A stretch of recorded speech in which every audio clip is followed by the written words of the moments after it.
والصلاة والسلام والتحية والإكرام على أفضل الموجودات العبد المؤيد والرسول المسدد المصطفى الأمجد المحمود الأحمد أعني أبا القاسم محمد اللهم صل على محمد وآل محمد وعلى روحه ونفسه وسحره ووصيه سيد الأتقياء والأصفياء مولى الموالي إمام المتقين علي بن أبي طالب اللهم صل على محمد وآل محمد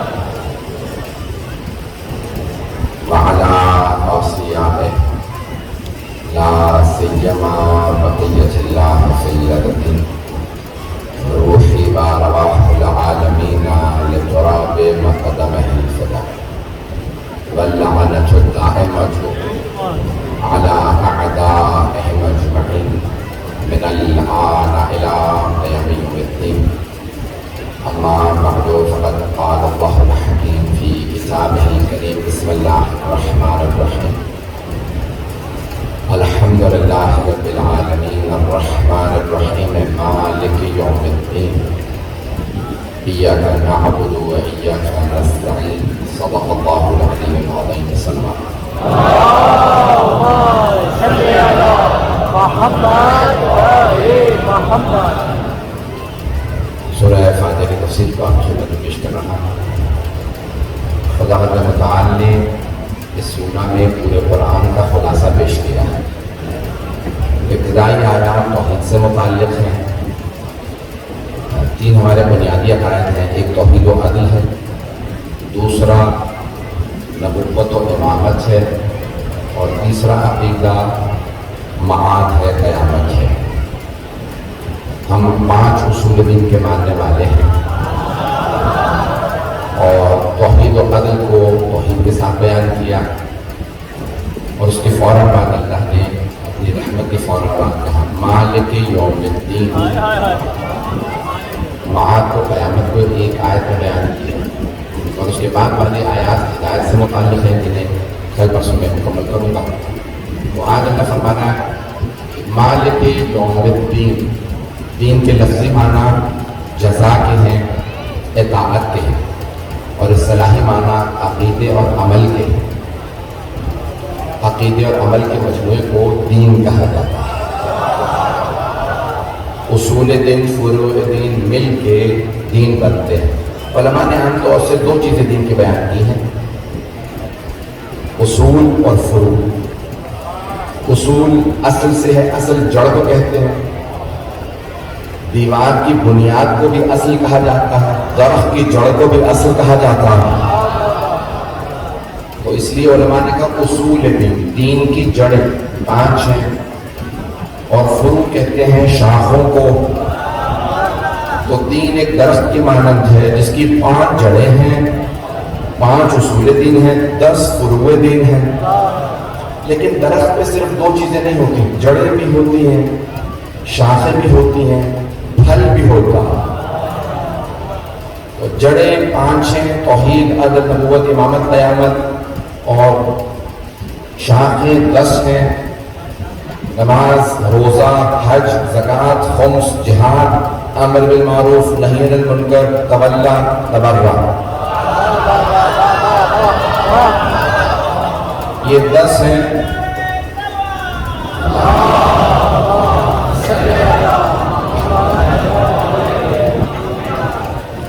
تو درخت کی جڑیں چھپی ہوئی ہوتی ہیں، جڑیں نظر نہیں آتی، شاخیں نظر آتی ہیں.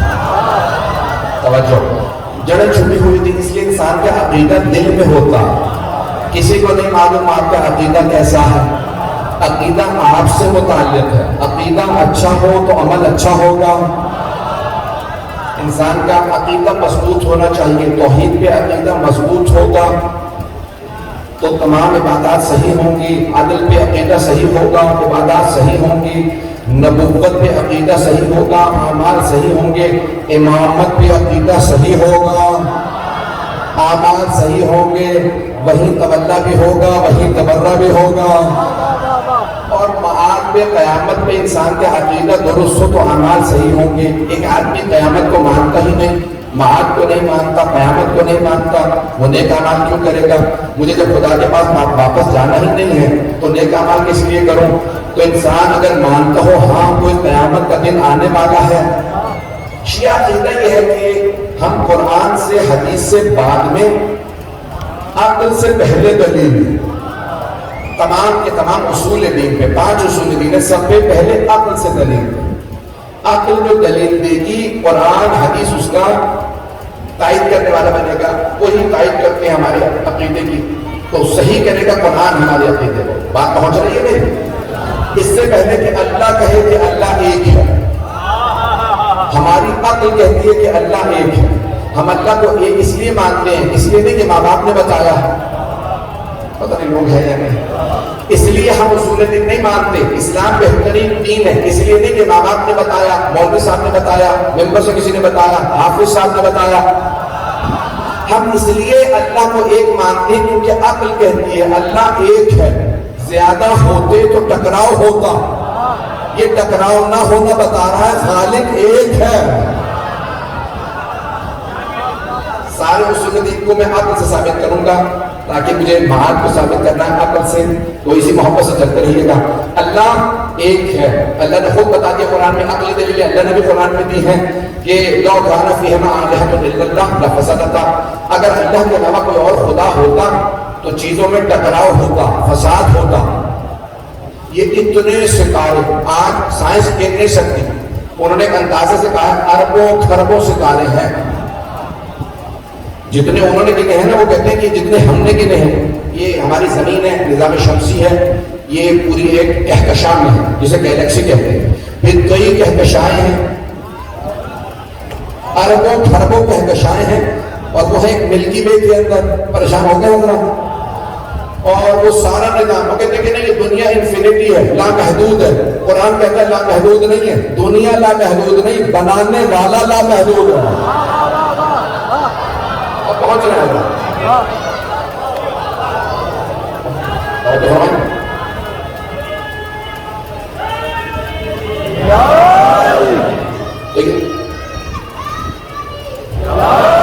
یہ ساری دنیا جتنی بھی اللہ نے بنائی ہے. اور ایک بہت بڑے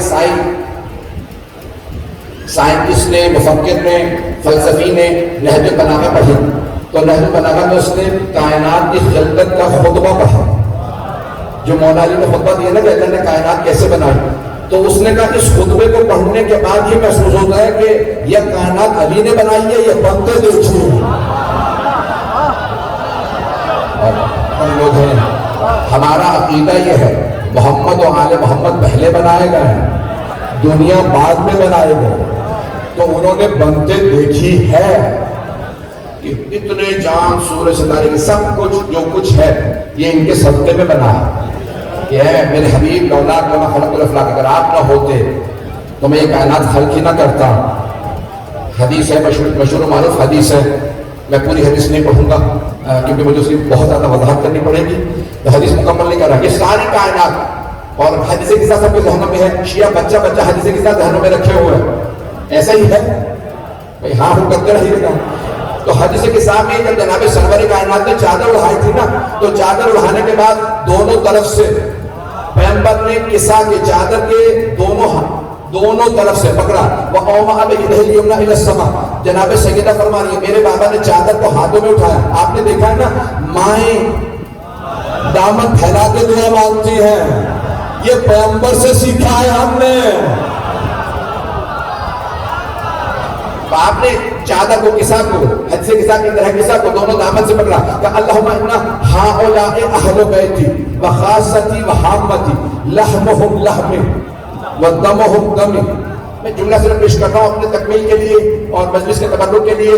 میری طرف سے آج کے مجلس کا تبرک کا جملہ رہے گا. تو سرور کائنات نے چادر اڑائی کالے رنگ کی, اور یہ میں نہیں کہہ رہا, آپ نے جمعے کو نعت میں بھی سنا ہوگا, کئی مسجدوں میں پڑھا جاتا ہے, اے کالی کملی والے تجھ پہ لاکھوں سلام. پیغمبر کالی ادا اور ہیں تو سنت ہے, شیعہ کالا لباس پہنے تو بدعت ہے.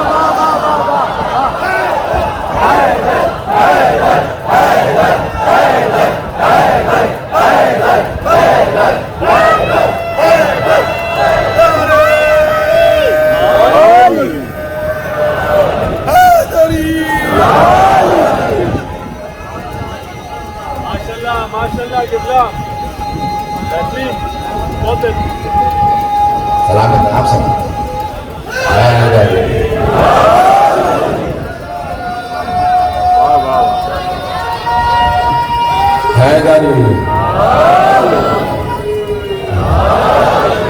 بس بھائی بہت تیزی سے چلتے ہوئے تو گرامی سرور کائنات نے سیاہ رنگ کی چادر اڑائی اور کہا اللہم انا ہؤلاء اہل بیت, پروردگار یہ ہیں میرے اہل بیت. اور بی بی کا جملہ ہے فلما اکتملنا جميعا تحت الوساد, جب ہم چادر تلے مکمل ہو گئے,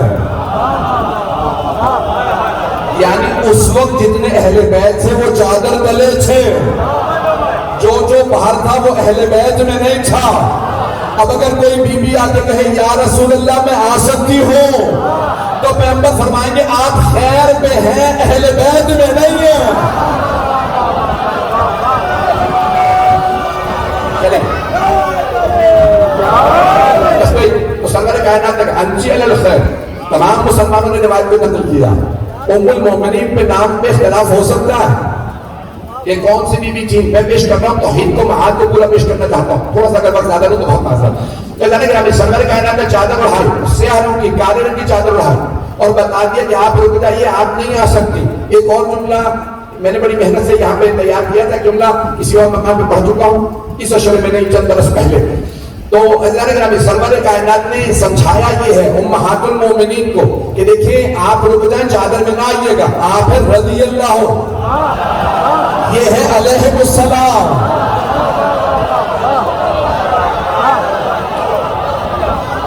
رضی اللہ عنہم اور علیہ السلام. اور تو آپ نے کالے رنگ کی چادر اڑائی. جملہ پیش کر کے آگے بڑھوں گا, مجمع کی توجہ میرے ساتھ رہیں, جس محبت سے دیکھ رہے ہیں, سن رہے ہیں, سنتے رہیں. بارش کی چند یہ قطرات بند تو نہیں کر رہا. تو اللہ نے کہا کہ پیغمبر نے کالے رنگ کی چادر اڑائی. میں اکثر سوچا کرتا تھا بچپنے میں کہ یہ رسول خدا نے کالے ہی رنگ کی چادر کیوں اڑائی؟ سفید چادر اڑاتے تھے, سرخ چادر اڑاتے تھے, زرد تھی اور کئی رنگ ہیں, سب رنگ کی. ہرا رنگ آل محمد کا تھا, بنی ہاشم کا رنگ کا ہرا, تو ہری چادر اڑاتے تھے. نہیں, پیغمبر نے سیاہ چادر اڑائی. تو میں سوچتا تھا یہ سیاہ چادر ہی کیوں اڑائی؟ تو پھر میرے ذہنوں میں, میری نگاہوں میں خانہ کعبہ آ گیا. تو میں نے دیکھا خانہ کعبہ پہ کالا غلاف, اس میں میں نے سوچنا شروع کیا. اس نتیجے میں پہنچا کہ اللہ نے کہا یہ ہے مسجد الحرام, ساری مسجد میرا حرم ہے, ساری مسجد الحرام میرا حرم ہے, اور یہ ہے بیت.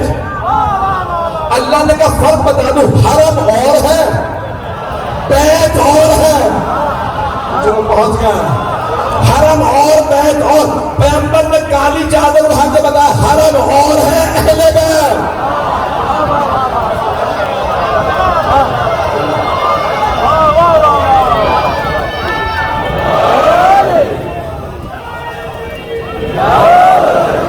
بس بھائی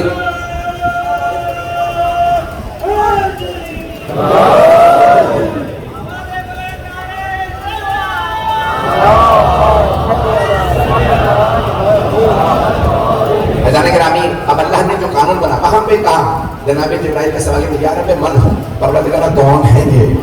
تو اللہ نے کہا تھا ام فاطمہ و ابوہا و بالہا و بنوہا.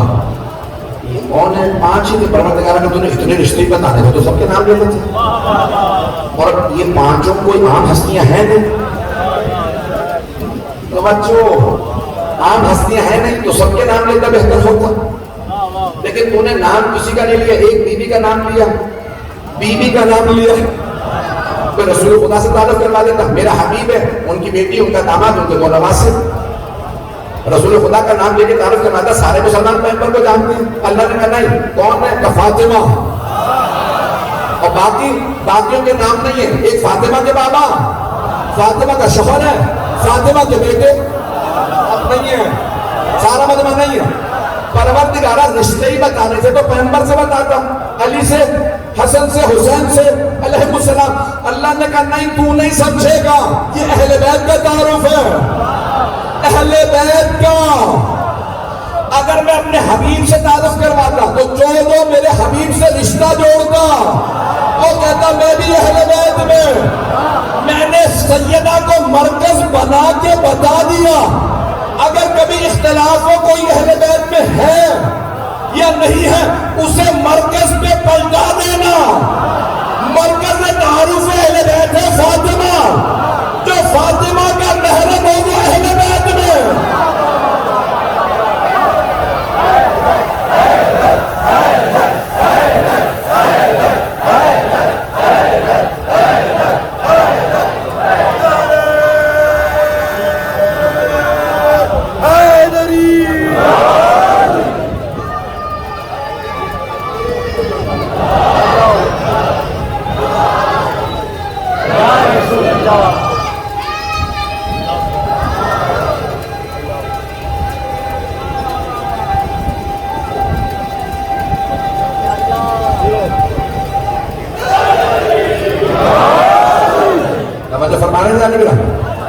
وقت نہیں.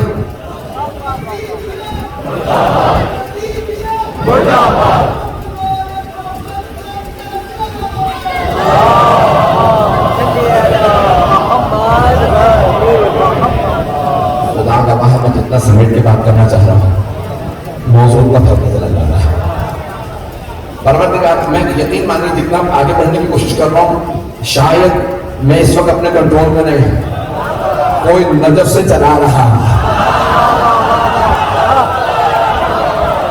میں پیش کرنا چاہتا ہوں، وہاں پہ ایک مرتبہ جناب جبرائیل نے سوال کیا، پروردگارہ یہ ہے کون؟ اللہ نے تعارف کروا دیا اور کہا یہ جو تم، اب میں عربی کے جملے نہیں کہوں گا، حد سے کسا محفوظ اپنی جگہ پہ، لیکن جملے پیش کر رہا ہوں. اللہ نے کہا یہ جو سمندر دیکھ رہے، یہ جو بیڑے، یہ جو سورج چاند ستارے، یہ جو کچھ ہے میں نے ان کے لیے بنایا.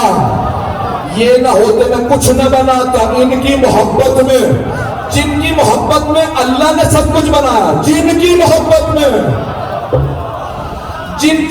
میں اللہ کہتا ہے یہ جنت، یہ سورج، یہ چاند ستارے میں نے سب ان کی محبت میں، ان 5 کی محبت میں بنایا.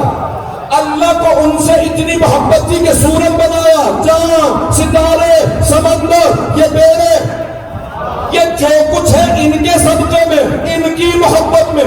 وہ جن کی محبت میں سب بنا رہا، اگر کوئی ان سے محبت نہ رکھتا ہے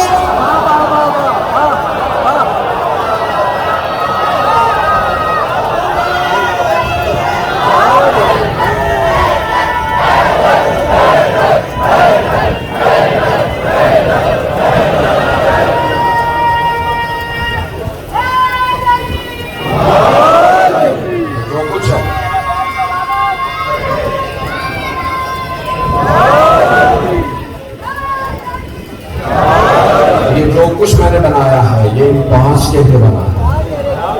یہ اللہ سبحانہ و تعالیٰ فرمانے جانے کے نامی. انسان اگر یہ پتہ چل جائے نا کہ کس لیے بنایا گیا، کس کے صدقے میں بنایا گیا، نہیں پہنچا رہا. میں کسی نوجوان کو کہے بھائی ان صاحب نے نوکری دلوائی تھی، جیسے وہ آئیں گے نا فوراً جائے گا ان کی وجہ سے میری نوکری ہوئی. میں ایک سفارش کرنے پہ نوکری ملی ہے، سب کچھ نہیں ملا، صرف نوکری. تو صبح شام آگے پیچھے پھر رہے، ان کی وجہ سے نوکری ہوئی ہے. کیوں؟ یہ احسان فراموش نہیں. اگر پہنچ گیا اسے پورا احساس ہے یہ نوکری ان کی وجہ سے ملی. اور اگر کسی کو کہیں کہ بیٹا میں ایک خاندان کے بزرگ ہمارے حکیم تھے، مرحوم ہو گیا، حکیم تھی، تو جانے گرامی انہوں نے کہیں کسی کا علاج کیا، خاندان ہندو تھا، کبھی سب ڈاکٹروں نے کہا تمہاری اولاد نہیں ہو سکتی. انہوں نے کہا میں تمہیں ان کے اجداد کے بہت زیادہ کرامات سید ہمارے خاندان کے تھے، تو انہوں نے کہا بھائی تمہارے اولاد ہوگی، یہ اعمال پہ عمل کر لینا، جو کہا ہے وہ کھا لینا. تو جب اس آدمی کے یہاں بیٹا پیدا ہوا، کیا جب شادی ہوگی جب تک آپ نہیں آئیں گے میرے بیٹے کی بارات میں جائے گی؟ گرامی سارا خاندان کھڑا رہا کہ نہیں، وہ جب تک حکیم صاحب نہیں آئیں گے، کہ بیمار ہے بوڑھے ہیں، کہ نہیں، کہ یہ بیٹا ان کی وجہ سے پیدا ہوا، اب پہنچ گیا حضرات، ایک حکیم نے علاج بتایا، بیٹا پیدا ہوا۔ اور اگر یہ ساری کائنات، ہمارا کھانا پینا، چلنا پھرنا، دل کی دھڑکن، دماغ کی سوچ، ناک کا سانس، خونوں کی مہک، یہ جو کچھ کائنات میں ہے، ان 5 کے صدقے میں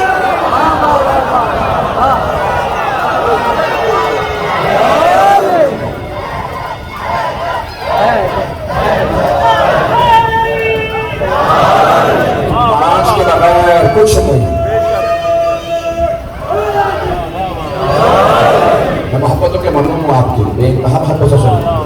اللہ نے فرما دیا توحید میری ہے، خالقیت میری ہے، لیکن یاد رکھنا جن کے صدقے میں بنایا ہے وہ یہ ہے، اور جو بھی دنیا میں آیا ہے وہ ان کا ممنون نعمت ہے، وہ ان کا ممنون احسان ہے، وہ ان کا غلام ہے، ان کا خادم ہے۔ اور یہ مجلسوں میں آ کے ہم بتا رہے ہیں، ہمیں پتہ ہے ہم کیوں آئے ہیں۔ یہ 5 کے لیے اللہ نے سب کچھ خلق کیا، 14 کے لیے خلق کیا۔ روایات میں تفصیل ہے، میں تفصیل میں نہیں جا سکتا، تو اللہ نے سب بنایا۔ پھر اس نے کہا وما ربک بظلام للعبید، آپ کا رب میرے حبیب، آپ کا رب کبھی اپنے بندوں پہ ظلم نہیں کرتا۔ اللہ کبھی ظلم نہیں کرتا، جو ظلم نہیں کرتا، ظلم کا الٹ ہے عدل۔ ظلم صرف 2 وجہ سے ہوتا ہے، یا جہالت، اس کے بعد علم نہ ہو، اس نے کچھ کر دیا، میں بھی کیا ہوا، ظلم ہو گیا مجھ سے، مجھے پتا نہیں تھا، یا قدرت نہ ہو کہ مجھ سے ظلم ہو گیا، میرے پاس طاقت نہیں تھی، میں روک نہیں سکا۔ تیسری وجہ بھی ہے، اس میں نہیں جاتا، لیکن اللہ کے لیے یہ دونوں ناممکن ہیں، کیونکہ وہ ہے قدیر، وہ ہے علیم۔ جو علیم و قدیر ہو اس سے ظلم سرزد نہیں ہوتا۔ بہت سے لوگ کہتے ہیں کہ اللہ میں قدرت نہیں ہے ظلم کرنے کی، قدرت ہے، ظلم اتنا پست ہے اللہ تک پہنچتا نہیں۔ اللہ عادل، وقت نہیں تفصیل ہے۔ نبی اور امام کا معصوم ہونا شرط ہے، شیعہ عقیدہ۔ دیگر مسلمانوں کے ہاں اختلاف ہے، وہ کہتے ہیں حتیٰ انبیاء، بہت سے کہتے ہیں انبیاء معصوم، بہت سے کہتے ہیں انبیاء کے لیے بھی لازم و ضروری نہیں کہ معصوم۔ شیعہ عقیدہ یہ ہے کہ ہر نبی معصوم، ہر امام معصوم، گناہ تو دور کی بات، ان سے لغزش بھی سرزد ہے، خطا نسیان بھی نہیں ہوگی، وہ خطا بھی نہیں کرتے۔ یہ ہمارا عقیدہ ہے۔ کیوں؟ اگر غیر معصوم اللہ کا نمائندہ ہو تو ہمیشہ اس پہ شک رہے گا، غلطی کر چکا ہے یا کرنے والا، خطا کر چکا ہے یا کرنے والا۔ جب اللہ ہی کے نمائندے پہ اس کے بندوں کو شک ہو تو پورے دین کا نظام بیٹھ جائے گا، اور اگر کسی کو معصوم پہ شک ہو تو اس کا ایمان ختم ہو جائے گا۔ اس طرح کھل کر نہیں پڑ سکتا، معصوم پہ شک کی گنجائش نہیں۔ اور اگر کبھی کوئی کہے مجھے رسول خدا کی رسالت پہ کبھی اتنا شک نہیں ہوا جتنا صلح حدیبیہ میں ہوا، اس سے پہلے بھی ہوتا رہتا تھا، لیکن جتنا صلح حدیبیہ کے وقت ہوتا تو کبھی نہیں، یہاں تک کہ جا کے رسول خدا سے بعد افراد لڑ پڑے۔ اب آپ سوچتے ہیں یا رسول اللہ، آپ صلح کر رہے ہیں ان مشرکوں سے، کافروں سے، آپ نے فرمایا یہ صلح ہمارے حق میں دائر ہے، اگر مجھے رسول مانتے ہو تو میرے فیصلے پہ شک نہ کرو، میرا فیصلہ میرا نہیں ہے، اللہ کا فیصلہ۔ توجہ رہے، لیکن اس موضوع کو زیادہ کھول نہیں سکتا۔ اللہ کا فیصلہ، میرا فیصلہ، اللہ کا فیصلہ، یہاں تک کہ مسجد نبوی کے اندر پیغمبر نے کہا مشرکین و کفار، یہودی نصارہ سب تمہارے دشمن ہیں، اپنے اپنے گھروں کے دروازے مسجد میں کھول دو تاکہ جب فجر پہ آؤ راستے میں کوئی قتل نہ کر دے۔ اب ایک مرتبہ پیغمبر اسلام نے 1 یا 2 برس گزرے، کیا مسلمان میں مضبوط ہو گئے، اپنے گھروں کے دروازے بند کرو، کیونکہ تم بعض ایسی حالتوں میں ہوتے ہو کہ تم مسجد میں نہیں آ سکتے۔ جب غسل کر لو گے مسجد میں آنا، دروازے بند، سارے دروازے بند الا بابا علی، سوائے علی کے دروازے پہ۔ جب پیغمبر اسلام نے صحابہ سے کہا سارے دروازے بند سوائے علی کے دروازے کے، جب آپ مسجد نبوی جائیں گے نا انشاءاللہ زیارت کے لیے، تو وہاں پہ جب پیغمبر اسلام کی زیارت کر کے باہر آئیں گے، ایک جگہ لکھا باب جبرائیل، وہی گھر ہے مولا علی کا۔ تو وہ دروازہ مسجد میں کھلتا تھا، پیغمبر نے کہا سارے دروازے بند سوائے علی کے دروازے۔ بڑے بڑے جلیل القدر صحابہ، یا رسول اللہ علی جوان ہے، میں بوڑھا ہوں، میرا دروازہ بھی کھلا رہنے دیجئے۔ پیغمبر نے کہا نہیں، میرا حکم ہے ہی نہیں، یہ اللہ کا حکم ہے، سارے دروازے بند، سارے دروازے بند۔ کہا یا رسول اللہ دروازہ نہیں تو کھڑکی رہنے دیں، میں کھڑکی کھول کے رکھوں گا، آؤں جاؤں گا نہیں، کھڑکی صرف کھول کے رکھوں گا، کہہ سکوں کہ میری کھڑکی کھلی ہے مسجد میں۔ پیغمبر نے کہا اللہ کا حکم ہے، کھڑکیاں دروازے بند۔ کہا یا رسول اللہ یہ علی ہی کا گھر کیوں کھلا؟ پیغمبر کے اپنے گھر کا بھی دروازہ بند۔ مجمع پریشان، کیونکہ پیغمبر کے گھر میں ایک معصوم ہے، پیغمبر خود، ازواج معصوم نہیں ہے۔ علی کا واحد گھر کا علی خود معصوم، زوجہ معصومہ، بیٹے معصوم۔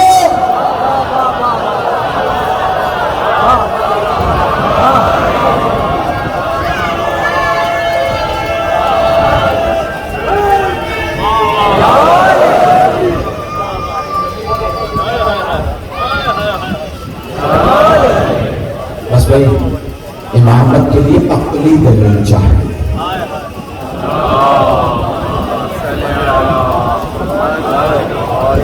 امامت کے لیے عقلی دلیل، جس کے اتنے فضائل ہیں، اور پھر لوگ بحث کرتے ہیں علی کا حق بنتا ہے یا نہیں بنتا۔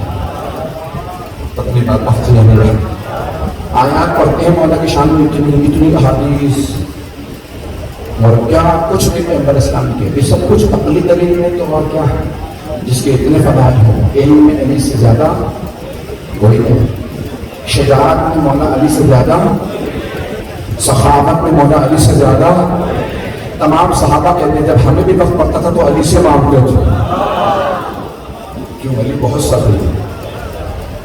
جب گھمسان کرن پڑتا تھا، آج تو کہتے ہیں یا علی مدد نہ کہو، جب صحابہ بھی پریشان ہوتے کہتے تھے علی کو بلاؤ، تو صحابہ بھی کہتے تھے نا یا علی مدد، اور علی آتے تھے جنگ کرتے تھے، سب کے سب مانتے تھے۔ بس ایک عقلی دلیل دے رہا ہوں، جناب اہل بیت علیہ السلام معصوم، ان کی عصمت پہ اور ان کی امامت پہ بس ایک دلیل دوں گا، اگر وقت رہا تو ایک عصمت پہ توجہ ہے میرے ساتھ، اور یہ ایاک نعبد و ایاک نستعین کل انشاءاللہ پیش کروں گا، مالک یوم الدین معاد کی ایک دلیل پیش کروں گا۔ بس چلے ایک دلیل سن لیجیے۔ ہشام چلے مانتے شاگرد ہیں، ہشام 18 برس کے جوان، جب وہ آئے مولا کی خدمت میں، مولا درس پڑھا رہے تھے، اب وہ آیا نہیں لگے، شاگردوں نے کہا مولا کون نہیں آیا، کبھی آنے والا، مولا کون آنے والا ہے، کبھی تم دیکھو کہ ہماری امامت کا دفاع کرتا ہے، جہاں جاتا ہے ہماری ولایت کا دفاع کرتا ہے، جہاں جاتا ہے ہمارا دفاع کرتا ہے، مولا کون ہے، کبھی آنے والا۔ جیسے ہی جناب ہشام آئے 18 برس کے جوان، مولا فوراً کھڑے ہوئے، گلے لگایا، پیار کیا، کہا میرے پاس بیٹھو، کہا مولا آپ کے پاس بیٹھو، میرے ہاتھ کانپنے لگ گئے، معرفت کی عاشق تھے مولا، تو مولا آپ کا مقام زیادہ ہے، میں بہت ناچیز ہوں۔ تو مولا نے فرمایا ہشام میرے سارے شاگردوں کو بتاؤ، تم جب شام گئے تھے تم نے میری امامت کا دفاع کیسے کیا، ہماری اہل بیت کی امامت کا دفاع۔ اب مولا جب آپ کے سامنے آتا ہوں نا تو لب نہیں ہے، مجھ سے بولا نہیں جاتا، میری زبان لڑکھڑانے لگتی ہے، میرا دل دھڑکن تیز ہو جاتی ہے، مولا آپ کے سامنے بولا نہیں جاتا، مجھے معاف کر دیجیے، معافی مانگ۔ مولا نے کہا ہشام اپنا امام مانتے ہو؟ تو مولا آپ ہی کو مانتے، تو میں امام کی حیثیت سے حکم دے رہا ہوں، سب کو بتاؤ میری ہماری امامت کا کیسے دفاع کیا۔ تو مولا جب میں شام پہنچا دمشق، تو عامر جو مفتی اعظم تھا 70 برس کا، ممبر پہ تھا، خطبہ دیتے دیتے اچانک اس کی زبان سے نکل گیا سنونی سنونی،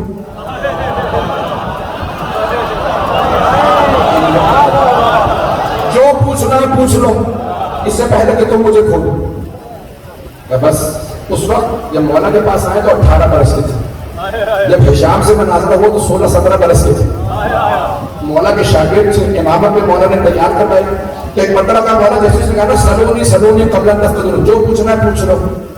تو میں نے ایک مرتبہ ہاتھ کھڑا کیا کہ مفتی صاحب میں بچہ ہوں، میری بھی گاڑی بھی پوری نہیں آئی، میں بچکانہ سوالات کروں گا، آپ کو برا تو نہیں لگے گا؟ پتا نہیں ہے میں بچکانہ سوالات کروں گا، بچہ ہوں کہ نہیں، جو پوچھنا ہے پوچھ لو۔ کیا بتائیے آپ کی آنکھیں ہیں؟ کیا دیکھ بھی رہے ہو کہ الٹے سوالات کر رہے ہیں؟ میں نے تو پہلے کہا تھا میں بچہ ہوں، بچکانہ سوال کروں۔ آپ نے جواب نہیں دینا تو نہ دیجیے، کہہ دیجیے میں جاہل ہوں، اور اگر کہہ دیا سلونی تو نبھائیے، نہیں سلونی تو کہہ دیا میں نے، جو پوچھنا پوچھو۔ تو بتائیے آنکھیں ہیں؟ ہاں آنکھیں ہیں۔ آپ نے سن رکھا مجھے نتیجہ دینا صرف بچوں کے۔ کیا بتائیے آپ آنکھوں سے کیا کام کرتے ہیں؟ آنکھوں سے دیکھتا ہوں۔ آپ کے کان ہیں؟ کبھی دیکھ کے سوال کر رہا ہوں، میں سن رہا ہوں، اس کا مطلب ہے کان ہے۔ کبھی میرے سوال کا جواب دیجیے، مجھے کہیں چاہیے ہو کہاں کان ہے؟ کانوں سے کیا کام کرتے ہیں؟ سنتا ہوں۔ زبان ہے؟ ہاں۔ کیا کرتے ہیں؟ بولتا ہوں، چکھتا ہوں۔ ناک ہے؟ ہاں۔ سونگتا ہوں۔ ہاتھ ہے؟ ہاں۔ کیا کرتے ہیں؟ کہ ہاتھ سے محسوس کرتا ہوں۔ کیا دماغ بھی ہے؟ ہاں دماغ بھی ہے۔ کیا دماغ سے کیا کام کرتے ہیں؟ کہ جب آنکھیں دیکھتی ہیں نا تو دماغ تصدیق کرتا ہے، جو دیکھا وہی دیکھا۔ جب کان سنتے ہیں تو دماغ تصدیق کرتا ہے، زبان چکھتی ہے دماغ تصدیق کرتا ہے، ناک سنتی ہے دماغ تصدیق کرتا ہے، ہاتھ محسوس کرتا تو دماغ تصدیق کرتا ہے۔ اچھا تو آپ یہ بتانا چاہ رہے ہیں کہ آپ کے اس وجود میں آپ کا دماغ امام کا کام کرتا ہے؟ اس نے سوچتا رہا کہ ہاں کہہ سکتے ہو کہ اگر آپ کے اتنے سے وجود کو امام کی ضرورت ہے تو اتنی بڑی کائنات کو امام کی ضرورت نہیں۔ کچھ دیر سوچتا رہا، پھر عمر نے کہا تم ہشام تو نہیں ہو؟ وہ تو قیے میں تھے کہ نہیں میں ہشام نہیں ہوں۔ کہ اس کے دوست ہو؟ کہ نہیں میں ہشام کا دوست بھی نہیں ہوں۔ کہ دمشق میں تو نہیں ہوں؟ کہاں کے رہنے والے ہو؟ کہ کوفے کا۔ پھر کہا تمہیں ہشام، ممبر پہ تم میری جگہ پہ آ کے بیٹھو، تم نے ساجد آل محمد سے سیکھا ہے۔ اللہ نے گرامی امامت یہ ہے، بس ایک دلیل معاد ایک دلیل، یہ معاد کیوں؟ قیامت کا دن کیوں؟ معاد یعنی اور سے پلٹ کے جائیں گے خدا کی بات ہے، اسے کہتے ہیں معاد۔ قیامت کا دن کیوں؟ دنیا میں اتنے بڑے بڑے ظالموں نے اتنا ظلم کیا، صدام نے 27 لاکھ لوگ شہید کر دیے، اور کتنی دفعہ مرا؟ ایک دفعہ۔ پھانسی ہوئی کتنی ہونی چاہیے تھی؟ 27 لاکھ۔ تو پوری سزا نہیں ملی۔ یزید کو پوری سزا، اس کا مطلب ہے کوئی دن آنا چاہیے جہاں بروں کو ان کی سزا ملے، اچھوں کو ان کی جزا ملے۔ لوگ ہیں بھائی امام حسین علیہ السلام نے اتنی نیکیاں کی، آج تک دنیا میں مومن پیدا ہو رہا ہے۔ دنیا کی آبادی 45-50 کروڑ شیعوں کی آبادی ہے، یہ اتنے شیعہ کیوں ہیں؟ حسین ابن علی کی وجہ سے۔ اتنے مسلمان کیوں ہیں؟ حسین ابن علی کی وجہ سے۔ چاہے کوئی مسلمان مانے نہ مانے، اگر کوئی کہتا نا لا الہ الا اللہ تو حسین کی وجہ سے، حسین جان نہ دیتے کوئی کلمہ نہ پڑھتا، وہ ہے یا نہیں؟ اب اتنے لوگ کلمہ پڑھنے والے، مولا حسین دنیا میں کوئی جزا ملی؟ یعنی جیسی ملنی چاہیے تھی۔ ماننے والے ہم سب ہیں، ان کے قدموں پہ ہم قربان ہیں، یہ سب اللہ کی طرف سے ہے۔ اللہ نے اتنے چاہنے رکھے، دنیا میں کسی کا اتنا غم نہیں منایا جاتا، ہم اپنے ماں باپ کا اتنا غم نہیں کرتے جتنا حسین ابن علی کا، لیکن پھر بھی ہم کم کرتے۔ حسین کا حق زیادہ، اگر بہت جانا حق مولا کا زیادہ، تو کوئی دن آنا چاہیے جہاں اللہ کہے اے حسین آج آپ جو کہیں گے، آپ جو چاہیں گے میں وہ چاہوں گا۔ قرآن ہے نا وما یشاءون الا یشاء اللہ، وہ کچھ نہیں چاہتے سوائے اس کے کہ جو اللہ چاہتا ہے۔ تو روز قیامت اللہ کہے کہ دنیا میں آپ وہ چاہتے تھے جو میں چاہتا تھا، آخرت میں میں وہ چاہوں گا جو آپ چاہیں گے۔ تو وہ 14 کہیں گے ہم تو انہی کو چاہتے ہیں جو ہمیں چاہتے تھے.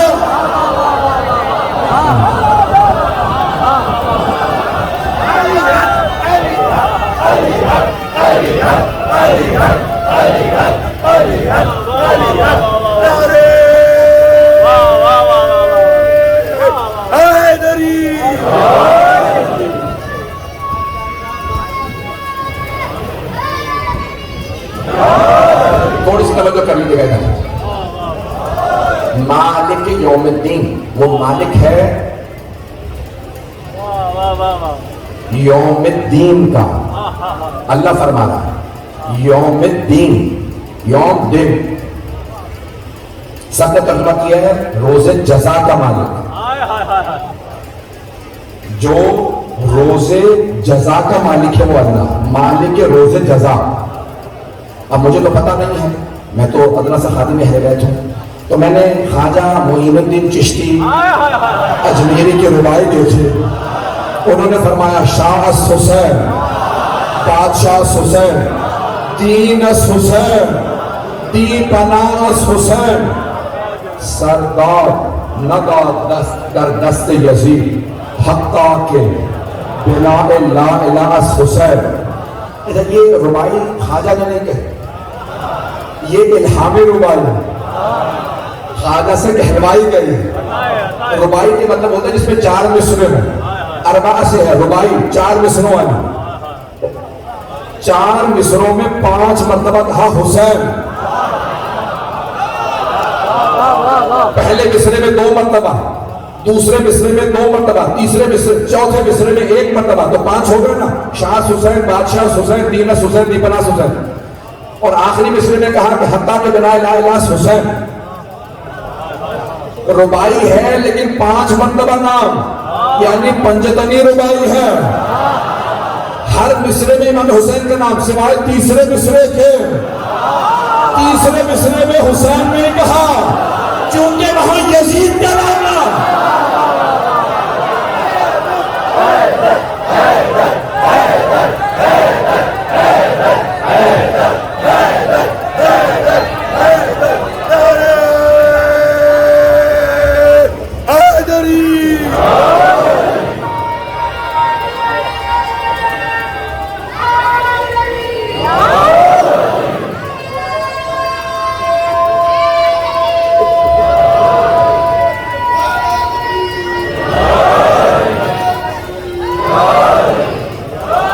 توجہ فرمائیے گا. تو یہ ربائی خواجہ معین الدین چشتی کہہ رہے ہیں دین حسین، دین حسین. اللہ کہہ رہا ہے مالک یوم الدین. وہ جو دین کا دن ہوگا، دین کا دن ہوگا، اس کا مالک اللہ ہوگا. اور خواجہ کہہ رہے ہیں دین حسین، یعنی قیامت کا دن حسین کا دن ہوگا. شفاعت حسین ابن علی کر رہے ہیں، شفاعت مولا حسین ابن علی علیہ السلام. مالک یوم الدین، یہ روز جزا کا مالک ہے. اور قیامت کا دن چاہیے جب سب کا حساب کتاب ہو، جنت میں چلے جائیں اور جہنمیوں کو جہنم میں پھینک دیا جائے. جہنمیوں کو پھینکا جائے گا، جنتیوں کو لے جایا جائے گا. میں نے ایک جملہ چند برس پہلے پیش کیا تھا، آج کے میرے موضوع سے متعلق ہے، اسی پہ تمام کروں گا. کہ بہت بڑے قوم مقدس کے بزرگ عالم دین ہیں حضرت سید موسیٰ شبیری زنجانی. اس وقت 96-97 برس کے ہوں گے. تو اب چند درس نہیں پڑھا رہے، علم رجال کے سب سے بڑے ماہر مانے جاتے ہیں. وہ کہتے ہیں کہ میں قرآن کریم پڑھ رہا تھا، ظہر کی نماز حرم میں پڑھاتے تھے، ہم حرم میں ان کے پیچھے نماز پڑھتے تھے. قرآن پڑھ رہا تھا ظہر سے پہلے، اچانک ایک آیت سامنے آئی وَسِیقَ بِهِمْ إِلَى الْجَنَّةِ. جنت والوں کو گھسیٹ کے جنت میں لے جا رہا ہے. کہنے لگے وہ ظہر کا وقت ہو گیا، میں چلا گیا، آیت ذہن میں وَسِیقَ بِهِمْ. اس دن جہنم والوں کو گھسیٹ کے جہنم میں ڈالا جائے گا. یہ آیت سمجھ میں آ رہی ہے. جہنم والے جہنم میں جانا نہیں چاہیں. انہیں گھسیٹ کے جہنم میں ڈالا جائے گا، سمجھ میں آ رہا؟ یہ جنت والوں کو کیوں گھسیٹا جا رہا ہے؟ جنت میں چلو، جنت میں چلو، جنت میں لوگ چھوٹے چھوٹے خود ہی جائیں گے، اشارہ کیا جائے گا دروازے کھل گئے جنتیوں جاؤ، توجہ۔ تو آگے سمجھانے کہتے ہیں کہ میں بہت پریشان ہوں، یہ عجیب آیت ہے۔ جنتیوں کو خود جانا سمجھ میں آتا ہے، جہنمیوں کو گھسیٹ کے پھینکا جانا، جائیں گے بھی مار مار کے۔ یہاں تک کہ صحیح بخاری میں ہے کہ سرور کائنات ہے کہ اصحابی اصحابی، میرے صحابہ میرے صحابہ، اور ملائکہ نے ان کی پیشانی کے بالوں سے پکڑ رکھا ہوگا اور گھسیٹ کے لے جا رہے ہوں گے۔ تو امام محمد ابن اسماعیل بخاری اپنی صحیح بخاری میں فرماتے ہیں کہ رسول خدا ملائکہ سے کہیں گے میرے صحابہ کہاں لے جا رہے ہو؟ کہ یا رسول اللہ آپ نہیں جانتے ہو کہ آپ کے بعد کیا حرکتیں کی۔ تو بعض کے متعلق ہر دور میں اچھے برے رہے، لیکن نہیں جہنمیوں کو گھسیٹ کے ڈالا جائے سمجھ میں آتا ہے، جہنمیوں کو گھسیٹ کے ڈالا، کہ جنتیوں کو کیوں گھسیٹیں گے؟ یہ آیت سمجھ میں نہیں آ رہی تھی۔ تو آغا زندانی کہتے ہیں میں بہت پریشان ہوا، تفسیر پڑھی، یہاں تلاش وہاں تلاش کر کے ایک دن ایک روایت ملی جس میں چھٹے ماں فرماتے ہیں جب جنت والے جنت میں جانے لگیں گے تو ایک مرتبہ کہیں گے پروردگارا ذرا حسین کی زیارت کرا دو۔ اللہ فرشتوں سے کہے گا لاؤ میرے حسین کو۔ جیسے ہی مولا حسین آئیں گے سارے جنتی مبہوت ہو جائیں گے، پھر فرشتے گھسیٹ گھسیٹ کے جنت میں لے جائیں گے۔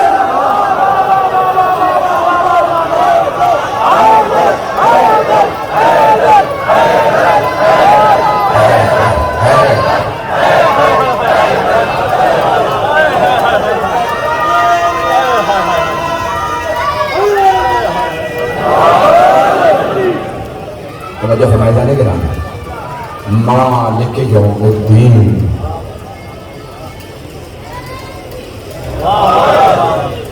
اللہ مالک یوم الدین ہے، اور روز قیامت اللہ خود آل محمد کی عظمت کو ظاہر کرے گا کہ وہ دنیا میں جانے والوں جس نے نہیں مانا تھا آج دیکھ لو میں نے انہیں کتنا بعظمت بنایا۔ وہاں راج ہوگا تو محمد و آل محمد کا ہوگا۔ ایسا نہیں کہا 7 محرم گزر گئی،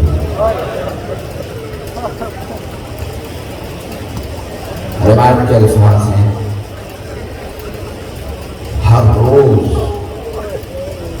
2 محرم کو مولا حسین کربلا پہنچے، ہر روز قافلے آتے، لشکر آتے، کم از کم جو لشکر آتا تھا وہ 1000 2000 3000 4000 کا لشکر۔ جب فوج آتی ہے اونٹ گھوڑے اسلحہ تو شور بہت ہوتا ہے، تو جناب زینب سے ایک سوال کرتے ہیں بھائیا یہ کس لیے آئے ہیں؟ مولا حسین بس ایک ہی بات فرماتے ہیں بہن یہ آپ کے بھائی کے قتل کے لیے آئے ہیں۔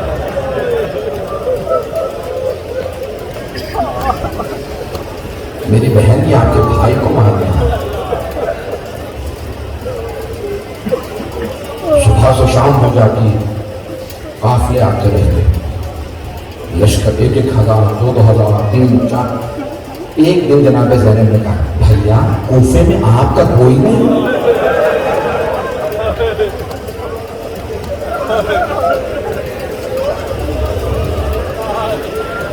مولا نے فرمایا ہاں کچھ لوگ میرے بھی ہیں کوفے۔ کہ بھیا پھر اپنے والوں کو خط لکھ کے بلا لیجیے۔ مولا نے خط لکھا الى رجل فقیہ حبیب ابن وضاح من حسین ابن علی ابن ابی طالب۔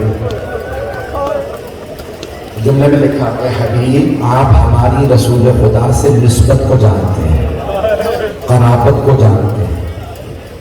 اے حبیب میں تفصیل سے مسئلہ پڑھنا چاہ رہا تھا۔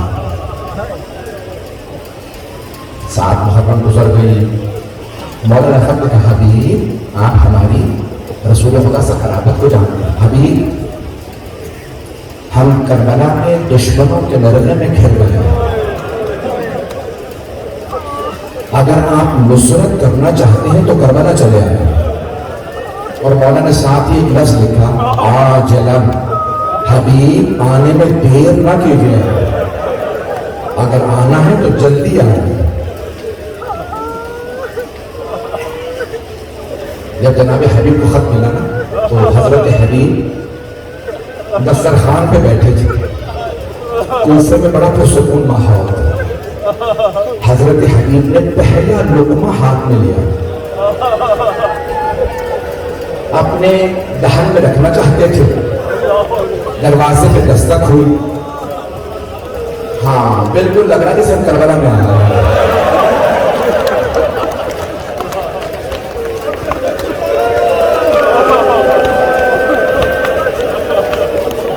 رونے میں کوئی بخل نہ کرے.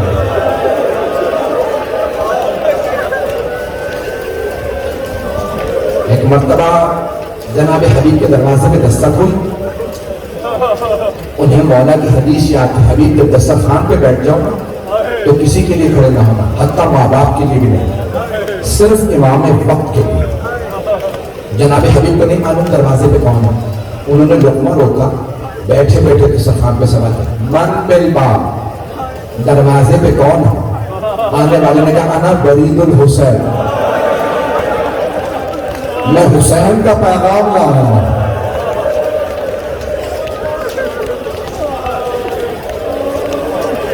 بس یہ سننا تھا. جناب حبیب نے لقمے کو چوما، فوراً دسترخوان پہ رکھا، کہا پروردگارا یہ تیرا رزق ہے اور وہ تیری حجت کا پیغام لا رہا ہے. ننگے پاؤں ننگے سر حضرت حبیب دوڑتے ہوئے دروازے پہ آ کے پوچھا کیا فرمایا میرے مولا نے؟ قاصد سے سوال کیا. قاصد نے کہا خط دیا. جناب حبیب نے اگر دیکھ سکے بیٹھے دیکھیں، خط لیا، خط کو کھولا نہیں، چوما، آنکھوں سے لگا، سر پہ رکھا، کہا زہرا کے لال نے مجھے خط لکھا. جناب حبیب بہت محبت کر کے زمانہ ہو سکتا. بس بھائی ایک مرتبہ جناب حبیب نے خط کھولا، آپ کی زوجہ دوڑتی ہوئی صحن میں آ گئی. پوچھا کیا لکھا ہے مولا نے؟ کہا فاطمہ کے لال نے مجھے کربلا بلایا. زوجہ نے فوراً سوال کیا حبیب کیا سوچا پھر آپ نے؟ آپ چاہتے تھے کہ میں اپنی بیوی کو بھی ثواب میں شریک کر دوں. تو فوراً کہا سوچ رہا ہوں جاؤں یا نہ جاؤں. جناب حبیب کی زوجہ کے آنسو بہنے لگے. حبیب فاطمہ کے لال نے آپ کو خط لکھا اور آپ سوچ رہے ہیں کہ جائیں یا نہ جائیں. حبیب اگر نہیں جانا تو اپنی تلوار مجھے دے دیجیے، میں جا کے زہرا کے لال کا دفاع کروں. جناب حبیب نے فرمایا کنیز خدا، آیا ممکن ہے حسین مجھے خط لکھے اور حبیب کربلا نہ جائے؟ میں سر کے بل کربلا جاؤں.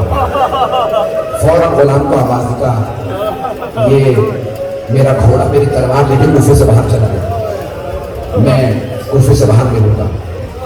فوراً گھر سے نکلے، دیکھا جناب مسلم ابن اسد کہیں کوفے کے بازار میں کھڑا. مسلم کہاں جا رہا ہے؟ کہاں خطاب کرنے جا رہا ہے. مسلم پتہ ہے حسین کربلا آنا.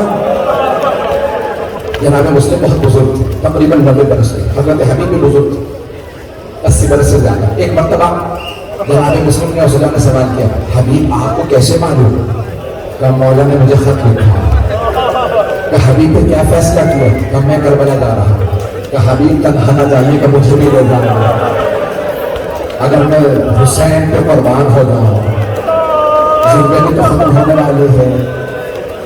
بس بھائی جناب حبیب کو اپنے گھوڑے تک پہنچنے میں کچھ دیر ہو گئی تو جناب حبیب نے سنا ان کا غلام گھوڑے سے کہہ رہا تھا اگر میرے مولا نہ آئے حبیب میں خود تجھ پہ سوار ہو کے کربلا چلا جاؤں.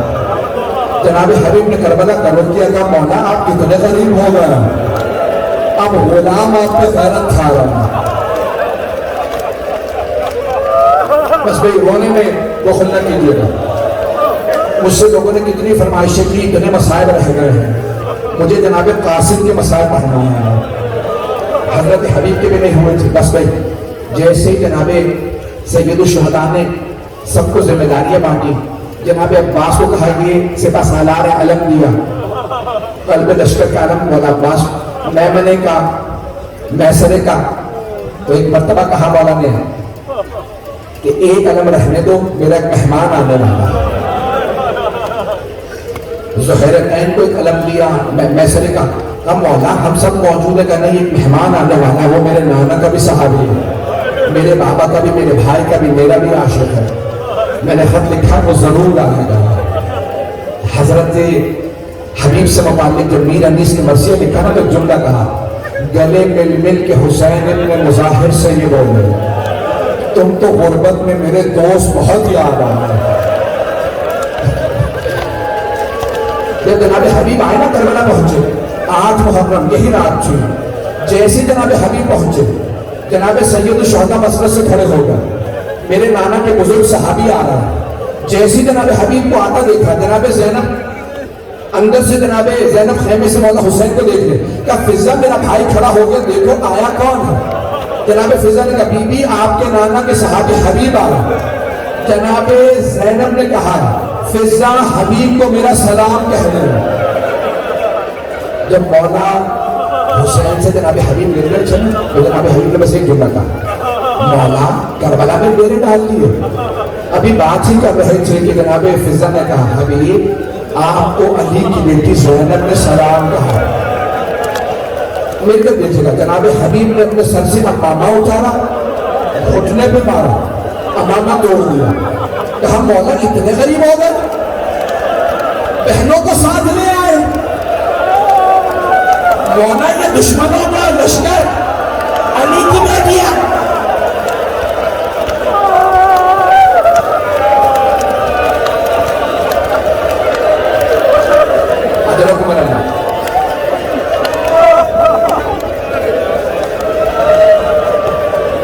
بس بھائی 8 محرم گزر گئی. 9 کو مولا نے ایک ایک شہید کو بتانا شروع کیا, کل کون کون شہید ہوگا. شہداء کو نام بتا رہے تھے, جناب قاسم کا نام نہیں آیا. جناب قاسم کے آنسو بہنے لگے, اور ایک مرتبہ کھڑے ہو کے ہاتھ باندھے کہا, آنکھوں میں آنسو. ہاتھ باندھے نا چھوٹے بچے اگر یتیم ہوں, جن کے سر پہ باپ نہ ہو, وہ بڑی حسرتوں سے گھر کے بڑوں کو دیکھتے ہیں. جناب قاسم کے آنسو بہنے لگے, بڑی حسرت سے کہا امو جان کیا میرا نام نہیں ہے شہداء کی فہرست میں. جناب سید الشہداء نے ایک مرتبہ کہا کیف الموت عندک, قاسم آپ موت کو کیسا دیکھتے ہیں. جناب قاسم نے ایک مرتبہ آنکھوں سے مولا حسین کو دیکھا, چچا جان اگر آپ پہ قربان ہونے کا نام موت ہے نا تو احلی من الاسد, شہد سے بھی زیادہ میٹھی ہے. تو مولا حسین نے فرمایا بیٹا قاسم آپ ہی کر رہے, ششماہ علی اصغر کا نام, علی اصغر کا نام بھی شہداء کی فہرست میں. ہاشمی خون تھا جناب قاسم کے رگوں. ایک مرتبہ جناب قاسم برداشت نہیں کر سکے, کہ چچا جان کیا یہ اشقیاء خیموں میں آ جائیں گے. مولا نے فرمایا نہیں قاسم, میں علی اصغر کو ہاتھوں پہ لے کے جاؤں گا. میں کہوں گا مولا بتا دیجئے شام غریبوں میں خیموں کو آگ لگا دیں گے. اجرکم اللہ, اجرکم اللہ, جزاکم اللہ. بس بھائی میں نے ختم کر دیا مسئلہ, آپ تھک گئے ہوں گے. یہ مسلسل ہونا بڑا مشکل کام ہے. آنسو خشک ہو جاتے ہیں, سینے میں درد ہونے لگتا ہے, کمر ٹوٹنے لگتی ہے.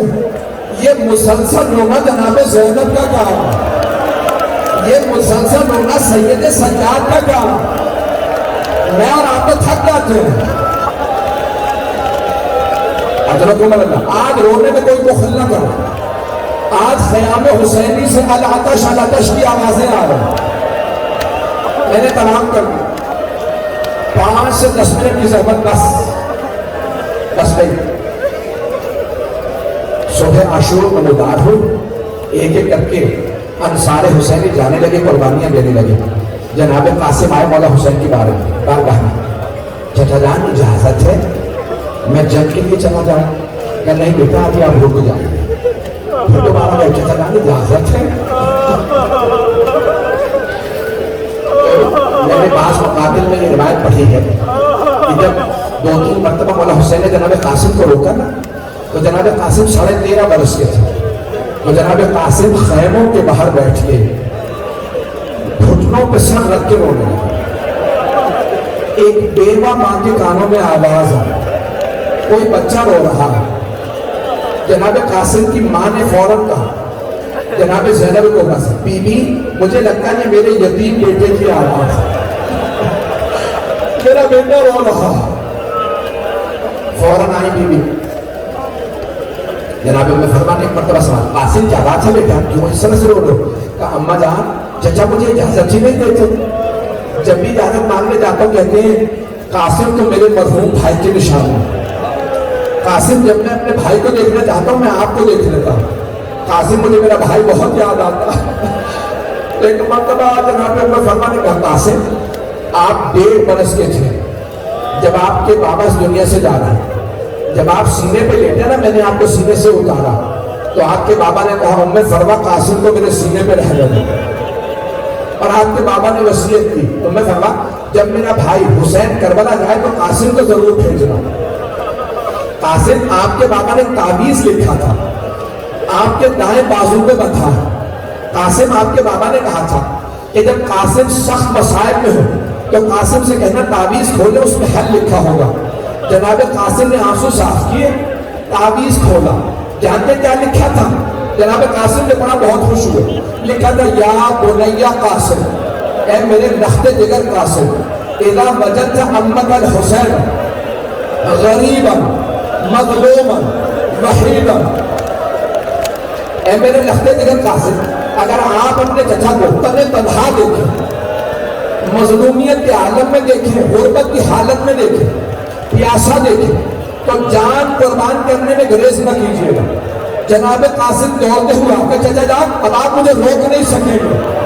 چچا جان دیکھیں میرے بابا نے کیا لکھا. مولا حسین نے خط لیا, خط کو چوما, خط پڑھا, میں نہ دیکھے گا اب مجھ سے پڑھا نہیں جانا. مولا حسین نے فوراً مدینے کا رخ کیا, بلند آواز سے رو کے کہا ہائے میرا بھائی, مجھے غربت میں یاد رکھا, جب میں اکیلا رہ گیا میرے بھائی نے مجھے یاد رکھا. مولا نے جناب قاسم کے گلے میں باہر ڈالا, جناب قاسم نے مولا کے گلے میں باہر ڈالا. فغشی علیہما, دونوں نے بہت گریہ کیا. آخری دن نے سن لیجیے, بس میں مولا حسین نے ایک مرتبہ جناب قاسم کو آغوش میں لیا, مختلف زرہ پہنا کے دیکھی, کوئی زرہ پوری آتا. آپ جانتے ہیں زرہ کیوں پہنائی جاتی ہے؟ تاکہ اگر کوئی تیر مارے تو زرہ پہ رک جائے, اگر کوئی تلوار مارے تو زرہ پہ رک جائے, اور اگر کبھی کوئی گر جائے اور گھوڑے دوڑنے لگے تو سینے پہ زرہ ہو, پاؤں گھوڑے کی ٹانگیں نہ ہو. مولا حسین نے کئی زرہ پہنائی. جناب قاسم صرف 13.5 برس کے تھے, بہت پتلے دبلے تھے. جب دیکھا نا کہ کوئی زرہ پوری نہیں آ رہی, جناب قاسم نے کہا چچا جان زرہ کی ضرورت نہیں ہے, آپ مجھے بغیر زرہ کے گھوڑے پہ سوار کرا دیں, میں ایسے ہی جنگ کر لوں گا. مولا حسین نے دونوں بازو پکڑے جناب قاسم کو, جناب قاسم کو گھوڑے پہ سوار کرا. جناب قاسم نے ایک مرتبہ تلوار کھینچی اور گھوڑے کو ایڑ لگائی.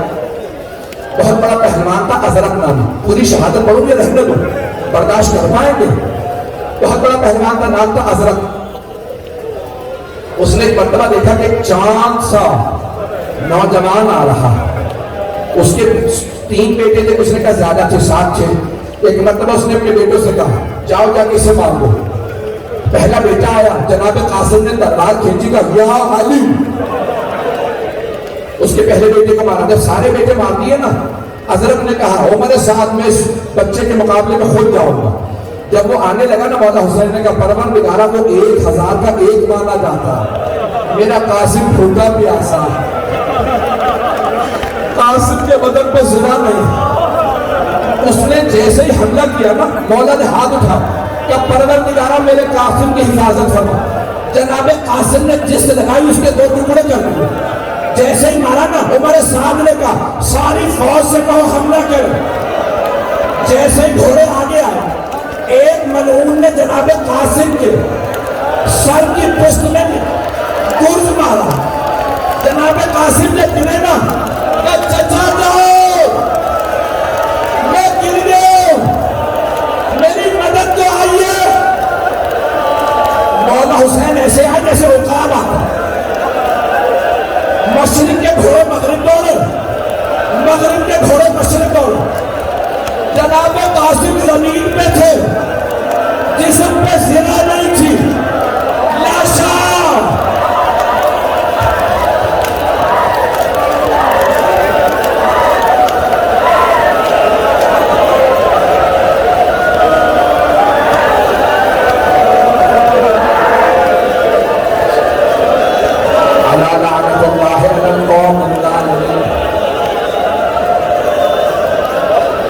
فسيعلم الذين ظلموا أي منقلب ينقلبون. اب آپ لوگ برداشت نہیں کریں میرے سارے مسائل میں. کوئی یہاں پہ جوان اس دن بھی بے ہوش ہو گیا تھا. بس بھائی دو دعا کے جملے کہوں گا. اگر کوئی کمزور بھی ہے تو چلا جائے. اپنی توجہ ہٹا لیجیے کہ آپ برداشت نہ کر سکتے. کیسے لاشا اٹھایا؟ مولا حسین نے سارے لاشیں اٹھا لی. ایک لاشے پہ عبا بچھائی پھر لاشا جمع کیا.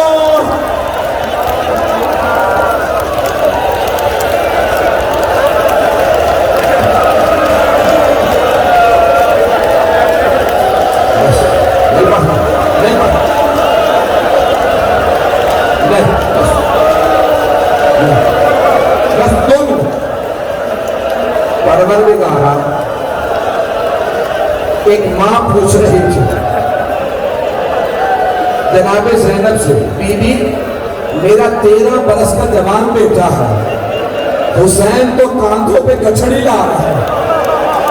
میں کہوں گا مولا نہ دکھائے ماں کو.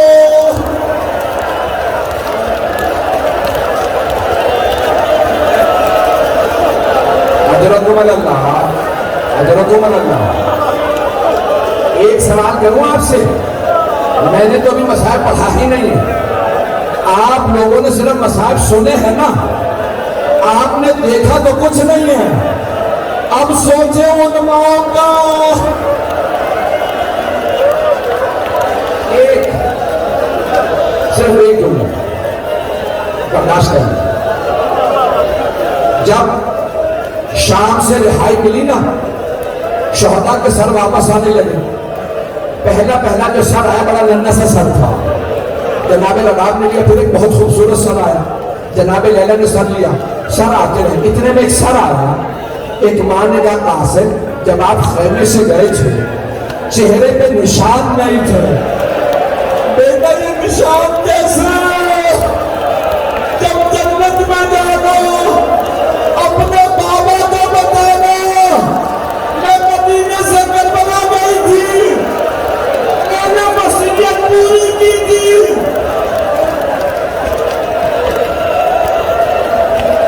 پروردگارا شہدائے کربلا کا واسطہ عزاداروں کی حفاظت فرما.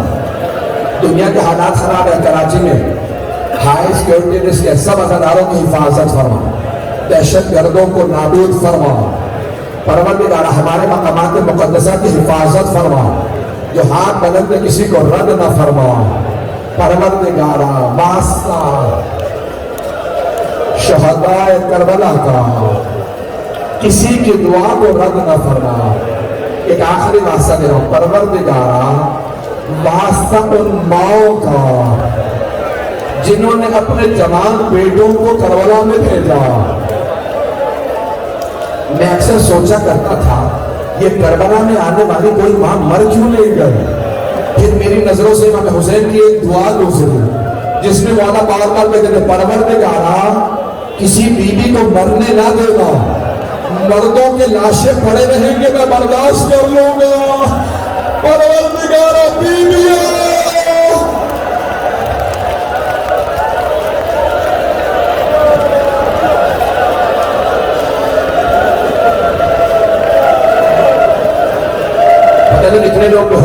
پروردگارا امام زمانہ کا ظہور دیکھنا نصیب فرما. ربنا تقبل منا انك انت السميع العليم بحق محمد وعلى اله الطيبين الطاهرين المعصومين.